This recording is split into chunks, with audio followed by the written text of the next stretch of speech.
Uchikake with design of bamboo and mist, attributed to Gion Nankai, painted on white figured silk and decorated with gold leaf and gold powder.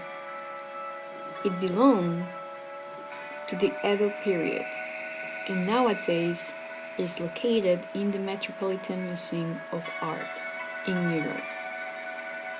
This unique Uchikake is the work of Gion Nankai, a well-known poet and artist of the early Nanga movement. Penelope Mason tells us in her book Arts of Japan how Rai Sanio described the circumstances of the creation of this Uchikake in one of his poems. He describes how it was a commission for a wealthy chonin, Karakaneya Baisho, for one of his mistresses. He was a close acquaintance of Nankai and convinced him to add his brush to the project.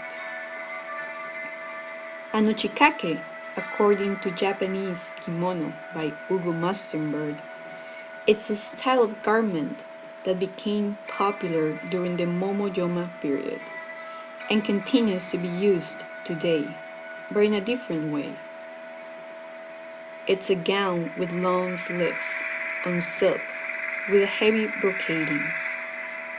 It was worn by noble court ladies over the kimono on formal occasions.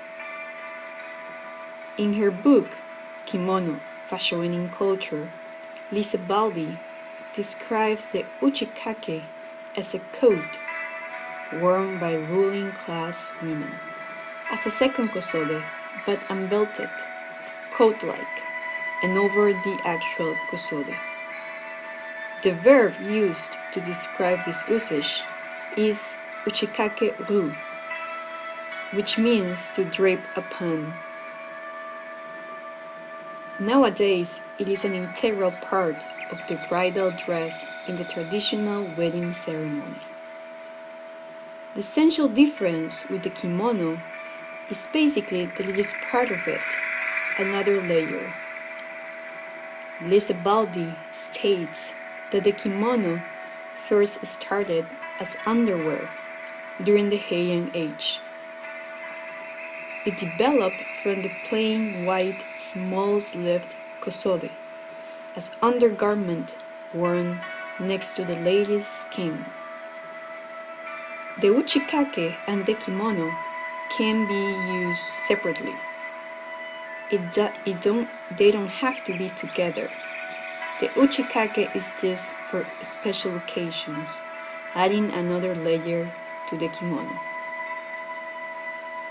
Gion Nankai was the eldest son of the clan physician of the Kishu clan in present-day Wakanaga Prefecture.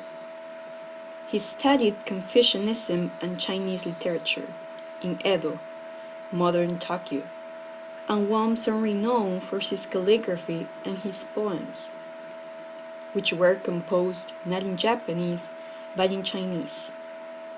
As a painter, he seems to have been self-taught. His only teachers were Chinese paintings. In the book Scholar Painters of Japan, the Nanga School, James Cahill tells us that the first generation of Nanga painters is made up of those artists who were active from the early decade of the 18th century.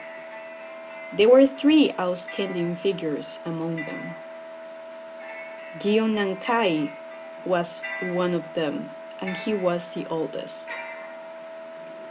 For subjects in his style, tonal values in color were less important, such as monochromatic paintings of bamboo or branches. Some of the qualities that distinguish Nanga from Chinese paintings are the prevalence of decorative abstraction and repeated patterns, a general flattening of the picture, and the graded reliance on heavy lightning. They were most of the times accompanied by poems, which describe the painting and make it even more special. These characteristics are specifically for the Nankai school, and Gion Nankai was one of the most representative painters of this school.